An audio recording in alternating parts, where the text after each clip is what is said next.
So yeah, it's interesting.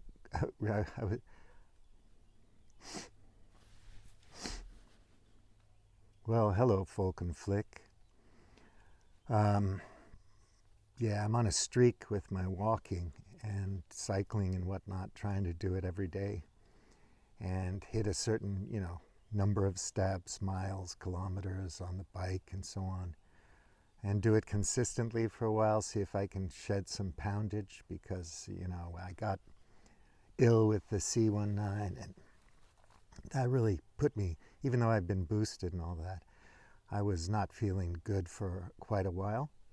And it weakened me. Now I'm getting my strength back. I just want to, you know, try to get back in shape. So I'm doing the walking thing, about 32 flights of stairs in elevation and about 8K steps. I don't want to overdo it because I don't want to have to, you know, get too tired. I have other things I need to do on the farm, as it were. And also I'm doing my physical therapy, and I go lift weights. So I'm old, I can't overdo it. I'm trying to balance things out and have a nice balance of strength training and walking and cycling. But the main thing is to do enough every day, right? It's good medicine. It's good preventative medicine. And the other thing is to limit my sugars, so eat the good carbohydrates. Um, I'm not a keto guy. Sometimes I skip breakfast most of the time, but that's because it just feels okay for me to do that. I don't feel bad about it. But try to get good calories, dense calories and good fiber. Stay away from the sugar. Of course, the wine is a complete break from that. So on Friday, when I have a bottle of wine, that kind of screws everything up. But only on Friday, maybe not every Friday. That's the idea, because I really enjoy having a bottle of wine, and especially with friends. But it's not necessary. I don't crave it. So it's much better if you're with friends and you have a drink. So sometimes my neighbors will have a few glasses of red wine and chat, and that's really nice.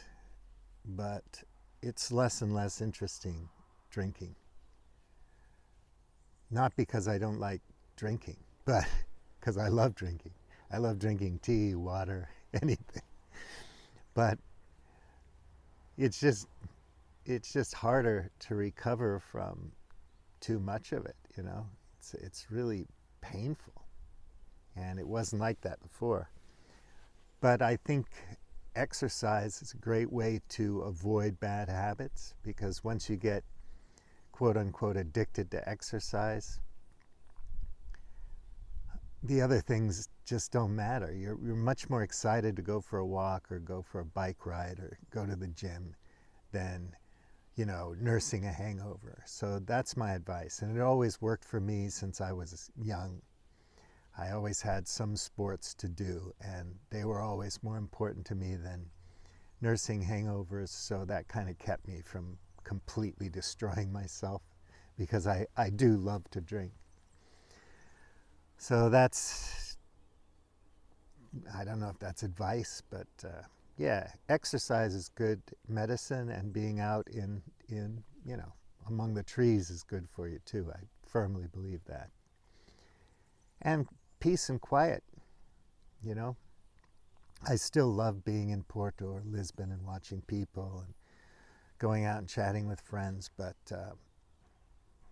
as you get older, it's just less and less necessary to have so much company in your life.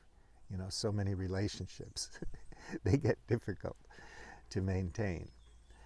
So the other thing I wanted to mention again was this oil thing. It's interesting to me that we are willing to give up our lives to defend obscenely wealthy people's wealth and power and ownership over everything. We're happy because we have an iPhone and a camera and we have a computer and we might have a house or an apartment or something and a salary. And as long as we can get enough in our consumer society to make us feel good in by comparison, in comparison with other people around us, because that's a problem too. We tend to feel unhappy if somebody else has more than us. That's our monkey selves at work. It's just the way we are wired as a species of monkey, as an ape.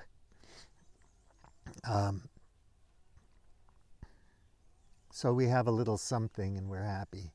And we call that ownership because the rule of law and wherever we live says that we own it. We have a deed. And that's defended by police and judges and courts and politicians, hopefully, and so on. And so we feel secure that we own our house and whatnot, and we feel happy about that. At the same time, we're willing to shut up and get out of the way so that extremely wealthy people can have more. And the wealth does go to the top. And when we just blindly and meekly defend the great game with everything, our taxes, our work, our lives, are we really defending anything that has anything to do with ourselves and our families and our communities? Or have we just been trained to think that it's important? America's right or wrong. It never does anything wrong. Russia's always evil, has to be destroyed. All these narratives that we just take for granted all the time, and they happen all the time. So just when you're getting over the Iraq weapons of mass destruction one, you're into another one. Then you get into the one financial crisis leads to another one. And it's always the same cycle, and we always buy into it, I think because we're trained to buy into it. It's our job to buy into it. And consumer goods is part of the reward. Of course, these are wonderful things we have, but do we really need to have a vacuum cleaner that breaks every 3 years so you have to buy a new one? Is that really necessary? Do we really have to have automobiles in cities like Lisbon or San Francisco? Do we need personal vehicles? Can we electrify or not? Can we live without fossil fuels or not? When are we going to decide? Who decides? Well, you don't decide. I don't decide. The owners will decide when they see that it's the best way to own more and to have more and to get more wealthy. That's my point all the time. And we'll just kind of hang out and watch cable news and read Breitbart or whatever the heck we're into and think we know what we're talking about, because there's somebody there writing a narrative who's paid by very powerful people. The ownership class, sorry to bring that up, that want us to believe something and want us to believe it so much that we're willing to die for it. Heaven's Gate kind of stuff, David Koresh kind of stuff, Jonestown kind of stuff, World War I kind of stuff. Whether it's on a huge scale or a small scale, we listen to these stories, we buy into this crap. We literally spend our hard-earned dollars and euros and yen on this stuff. If you're Japanese, you're going to be a loyal salaryman if you can, because your life depends on it. Your tiny little apartment in this big crowded city, and your ability to drink kirin beer and have some yakitori at the end of the day depends on it. So, yeah, in a more collectivist society or democratic socialism,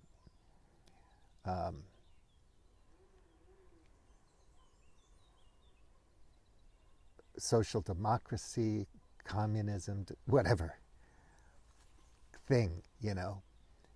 The guys in the Kremlin are always going to be the owners, and you're not, really. You know, you think you own some money in your pocket so you can go buy a few shots of vodka. Well, I guess that's true to a certain extent, and if that's enough, that's enough. But at the end of the day, if we don't get smart and understand that the owners aren't that wise necessarily, and they can be very bad people,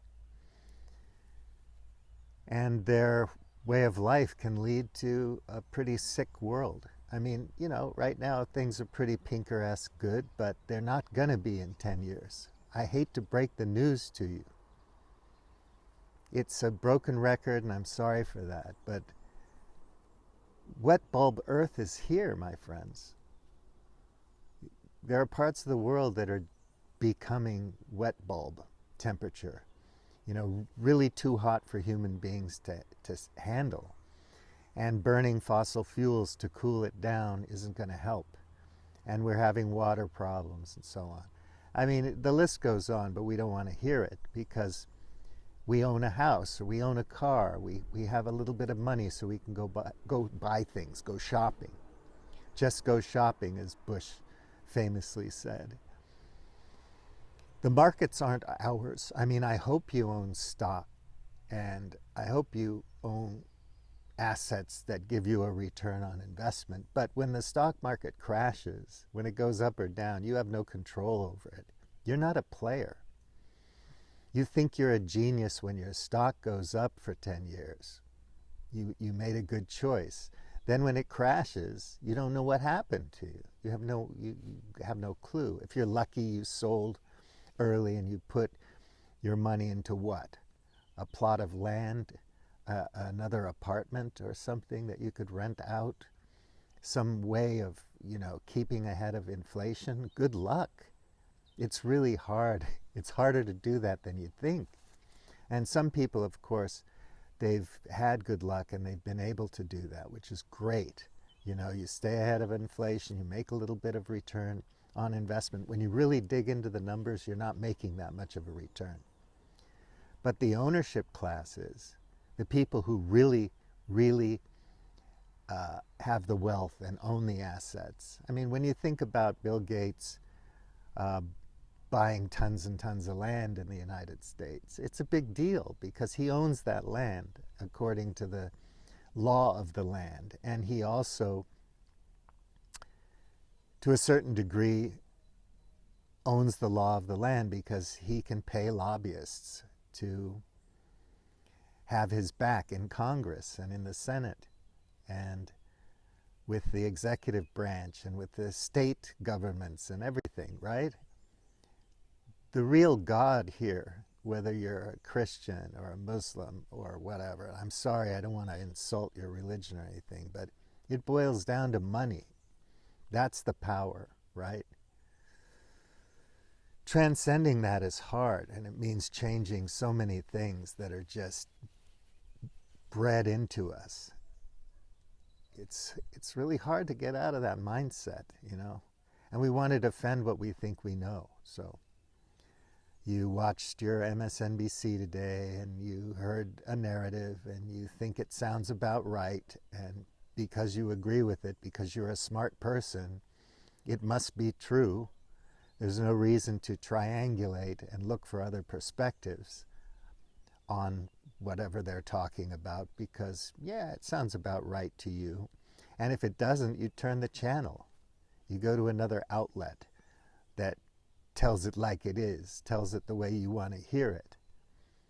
At the end of the day, your ownership, whatever you have, is predicated on what powerful people are willing to let you have, you know, norms, institutions, and so on that people are willing to defend more or less collectively in the sense that they're going to be empowered to vote or to have some say in who governs us.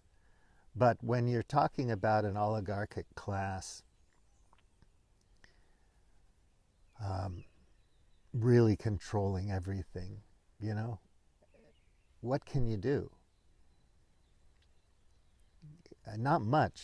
If you're not a player, you really don't have that much power. So we throw up both our hands and we say, well, you know, there's nothing I can do about climate change or anything for that matter. So what I'm going to do is send my son to the next war so he can fight for freedom and democracy, get his legs blown off, get addicted to Oxycontin, and then addicted to heroin and fentanyl, and wind up shooting himself. It happens. It really does. For what? I just wish people would question a little bit more, right? And then you have to go to these people and you have to say, enough already. But what are you willing to sacrifice when you pick up your cross? The powerful people always ask you to pick up your cross. But they're the sinners. Avarice, hypocrisy, adultery, murder. And they get away with it.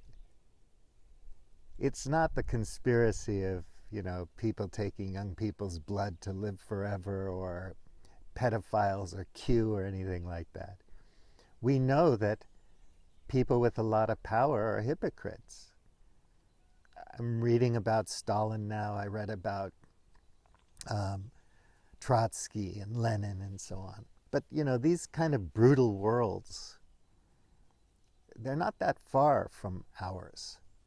And people with a lot of power tend to be more brutal because they're defending their power, right?